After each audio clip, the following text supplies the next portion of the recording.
Marlène, Marco et Jean-Claude sont encore de retour. Il est hors de question pour nous de te quitter. Car nous devons t'aider à comprendre encore en ce jour le thème, à savoir tu aimeras le. La référence, c'est Luc 10, versets 26 à 28.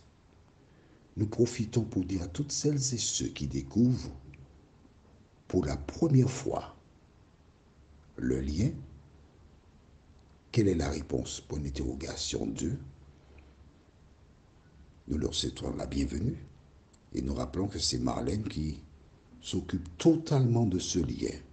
Je n'ai pas le temps d'aller voir ce qui se passe sur le lien, c'est son bébé. Dieu l'inspira pour qu'elle puisse avoir le lien. Et je demande à Dieu de lui accorder la vie. Je te demande de penser à elle dans tes prières, afin qu'elle soit toujours opérationnelle pour diffuser la parole. Je profite aussi pour saluer nos amis qui se trouvent sur le continent africain, puisque ces audios sont diffusés aussi sur des radios. Que Dieu bénisse tous ses enfants. La bénédiction, elle consiste à entendre, être visité par le Saint-Esprit pour être sauvé. Une petite prière. Chaque fois que je fais une petite prière comme cela, c'est afin de réclamer la présence du Saint-Esprit. Saint-Esprit, nous voici encore là avec le cahier de 300 pages, la pointe, la Bible, pour étudier. C'est toi qui prends le contrôle de ma modeste personne pour instruire celles et ceux qui te recherchent de tout leur cœur. Alors merci de continuer ton œuvre en nous. Au nom de Jésus. Amen. Rappelle-toi, nous avons vu dans l'Évangile selon saint Marc au chapitre 10, cet homme qui était venu et avait posé à Jésus une question. Que dois-je faire pour hériter la vie éternelle? La vie éternelle, donc, et plus tard, nous avons vu dans Luc 10 aussi la même question. Ce docteur de la loi, cette fois-ci, ce n'est pas n'importe qui, docteur de la loi, qui pose la même question et qui utilise toujours hériter, héritage. La vie éternelle à travers ces deux hommes, c'est quoi? Un héritage. Un héritage. Avais-tu perçu cela ici par le passé? C'est un héritage. Qu'est-ce qu'un héritage? Un héritage, c'est un bien qui est donné à quelqu'un à la mort d'un parent. Cela peut être un ascendant c'est-à-dire maman ou papa, aussi une tante, un oncle, un enfant. Oui, ça arrive parfois que les enfants font une meurent et ce sont les parents qui héritent de leurs enfants. Ça fait partie d'un héritage. Mais il faut de liens familial. Et s'il n'y a pas de lien familial en France, tout au moins, il y a des frais qui sont énormes, jusqu'à parfois 60% quand il n'y a pas de lien de sang. Et nous avons vu précédemment, dans Galates 3, verset 29, la Bible déclare, et si vous êtes à Christ, si vous avez accepté Jésus comme sauveur personnel, vous êtes la postérité d'Abraham. Qui est Abraham? Au départ, c'était Abraham, qui devint plus tard Abraham. d'accord, est devenu Abraham, Dieu avait avec lui une relation particulière. Et c'est ainsi que Abraham devenu Abraham, naquit Isaac. Et Dieu avait dit à Abraham, toutes les nations de la terre seront bénies en ta postérité, car à travers ta postérité naîtra le Sauveur du monde, Jésus de Nazareth. Amen. Donc, il se trouve que quand tu acceptes Jésus, tu es héritier selon la promesse faite à Abraham, et tout naturellement, tu deviens héritier de la vie éternelle. Nous avons aussi vu précédemment, dans Genèse 41, verset 32, comment le roi Pharaon a eu deux songes. Ces québoiseurs, voyants, tout ce que tu veux, furent incapables de lui expliquer la signification des songes. Que s'est-il passé? On fit appel à un jeune hébreu qui s'appelait Joseph. Il donna l'explication.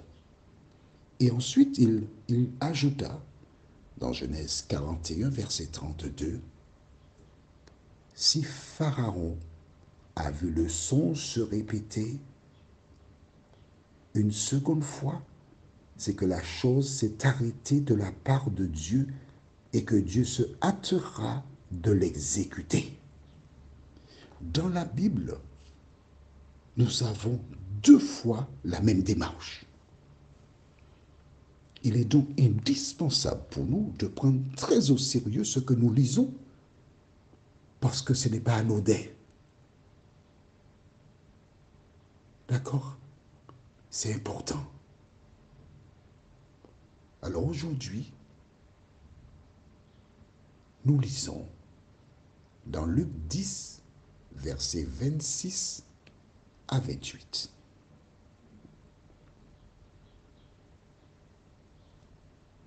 Mais dès le départ, je vais t'arrêter. On va s'arrêter. Je vais t'expliquer pourquoi. Jésus répond. Et que dit Jésus? Jésus lui dit, qu'est-il écrit dans la loi? Je voudrais encore te dire, si on est sauvé par grâce, comme certaines personnes le disent, Jésus aurait dû lui dire, tu n'as rien à faire, c'est simplement croire en moi et puis tu as la vie éternelle. Non. Comme pour le premier, Jésus dit, qu'est-il écrit dans la loi? Qui lis-tu?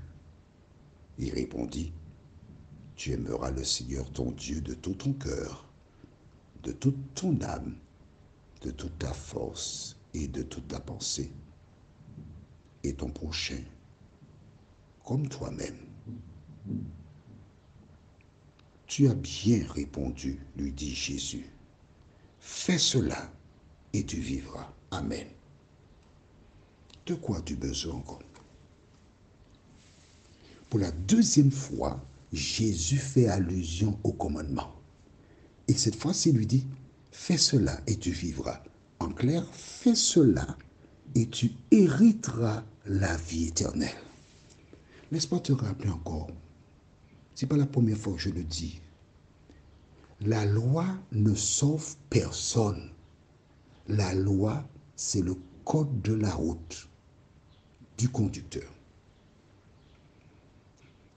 Est-ce que ça t'arrive de respecter le code de la route? Oui. Alors pourquoi peux-tu respecter le code de la route et le code de Dieu, celui qu'il a donné pour ton salut? Tu as des difficultés. Tu ne veux pas respecter le code de vie, mais le code de la route, tu le respectes. Il lui dit, fais cela et tu vivras. Que penses-tu?